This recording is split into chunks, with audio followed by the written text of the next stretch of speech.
The San Antonio Spurs go into their first round series against the LA Clippers as underdogs in name alone. These are the defending champs that we're talking about, a group that won 21 of its last 25 games to end the regular season. As underdogs go, they're pretty darn dangerous, but the reality is the Spurs did lose home court advantage on the last night of the regular season. They lost to New Orleans, could have been the number 2 seed in the West. Instead, they were number 6.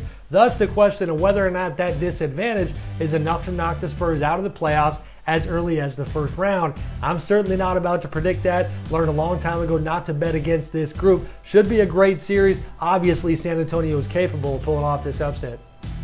I don't expect any major upsets in the first round in the East, but I do think that 4-5 matchup between Toronto and Washington should be good stuff, likely goes 7 games, and could absolutely go the way of the lower-seeded Wizards. First of all, they are the superior defensive team. We know that comes in handy in the playoffs. They had the 8th best defensive rating in the NBA this season. At times they struggle on the offensive end. Now the Raptors, they have the opposite problem. They're the superior offensive team, struggle at times defensively. I think that contrast makes this compelling. Now specifically, keep your eyes on this backcourt battle. That should be a fun one. John Wall and Bradley Beal on one side. They came into this season arguing that they were the best backcourt in the NBA. Now on the other side, Kyle Lowry and DeMar DeRozan probably have something to say about that claim, even in the context of this series. This one should be fun. Again, it's anybody's guess who's going to win it.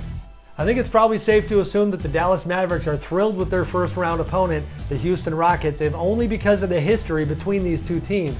Quite the rivalry has been growing here the last couple of years, going back to 2 summers ago when Dwight Howard picked Houston over Dallas and other teams. Then last summer, Chandler Parsons unexpectedly left the Rockets in restricted free agency, went to Dallas. Now off the court, you had Rockets GM Daryl Morey, Mavs owner Mark Cuban going at each other occasionally in the media. So many subplots. Now on the floor, I think the Mavs are going to be up against it. Again, they are capable of the upset, but the way that they've struggled to score the ball in the second half of the season with Rajon Rondo running the show, I think is a major concern for them in this series. Houston was one of the best defensive teams in the NBA this season. I think that's a huge edge for them.